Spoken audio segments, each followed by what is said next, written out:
हाय सांग माने आज आम बनइबा छेना नड़िया पुर दिया मंडा पिठा आउ चाउल फली भल भाव नड़िया कोरी छेना गुड़ अलैच पकई ताकू भल भाव कषिकी गोटे मिठा पुर बनईदबा। चाउल चूना रे सुजी लुण गरम पानी ताकू भल भाव रांधि सारा पर ताकू गोटे चकटिकी गोटे स्मूथ डो बनईदबा। तापर हाथ रे तेल हो कि पानी हो लगे ताकू निज इच्छा अनुसार कौन से भी शेप दे पारे। आपको एक्चुअली फली कह जाए। आपको नॉर्मल गरम पानी रे आप स्टीम करेंगे। तापर भजा हो चिकेन हो कि मटन ग्रेवी रे ये बहुत ही टेस्टी लगे।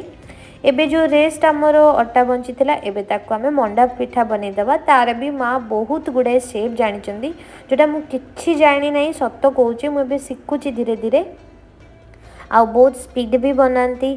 मो जेजेमा हो कि मो आई हूँ कि मो मौसी हूँ मो बड़ माँ खुड़ी आम घरे सब लेडीज बनइबारे एक्सपर्ट। आउ एबे जेहेतु शीत दिन आम घरे सप्ताह को थरे हो 15 दिन रे 2-3 थर पिठा निहाती हम। से मंडा हो कि चाउल फली हो कि चितौ पिठा हो कि डोसा हो जहाँ भी हेले तैयारी आपन देखि पदो केते सुंदर भाव से विभिन्न डिजाइन बनाउछंती। जदि आपण मानकु मो चैनल भलो लागुची कंटेंट पसंद आसुची चैनल टी को लाइक करिवे शेयर करिवे आ सब्सक्राइब करेंगे।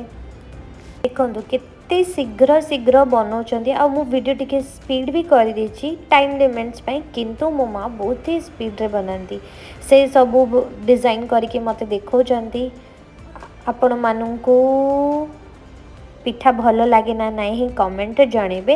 एबे आपण स्टीमर को टिके ऑयलिंग करके तादरे आपण पिठा रखिदेबे जहाँद्वारा से चिपकबनी। जदि आपण स्टीमर नाही इडली छांच नाही आप नॉर्मल गोटे बासन रे पानी रखी तादरे कपड़ा बांधिकी भी स्टीम करें।